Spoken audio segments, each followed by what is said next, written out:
ಆ ಸಹಾಯವಾಣಿಯ ಮೂಲಕ ಜಿಲ್ಲಾಧಿಕಾರಿಗಳಿಗೆ ತಿಳಿಸಬೇಕು ಅಂತ ಈ ಹೊಸ ಕಾನೂನಿನಲ್ಲಿ ಮಾಡ್ತಾ ಇದ್ದೇವೆ.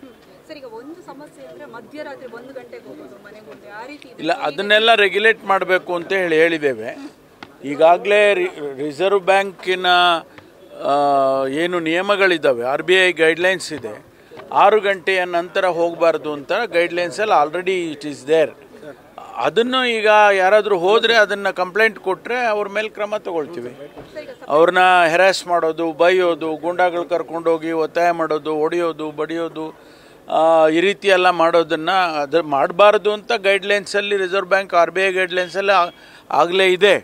ಅದನ್ನು ಏನಾದರೂ ಅವರು ಮಾಡಿದ್ದೇ ಆದರೆ ಮುಂದೆ ಅವ್ರ ಮೇಲೆ ಕ್ರಮ ತಗೊಳ್ತೀವಿ. ಅದನ್ನು ಸಹಾಯವಾಣಿ ಮೂಲಕ ಅವರು ತಿಳಿಸ್ಬೇಕು ಅಂತೇಳಿ ಈಗ ತೀರ್ಮಾನ ಮಾಡಿದ್ದೇವೆ. ಸಾರಿ, ವಿಂಗ್ ಅಂತ ಏನಿಲ್ಲ, ಡೆಪ್ಯೂಟಿ ಕಮಿಷನರ್ಗಳಿಗೆ ಅಥರೈಸ್ ಮಾಡ್ತಾರೆ.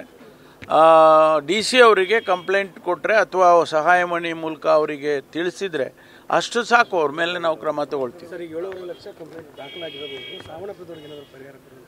ಅಲ್ಲದನ್ನು ಪರಿಶೀಲಿಸ್ತೀವಿ ಅಂತೇಳಿ ಮುಖ್ಯಮಂತ್ರಿಗಳು ಹೇಳಿದಾರಲ್ಲ.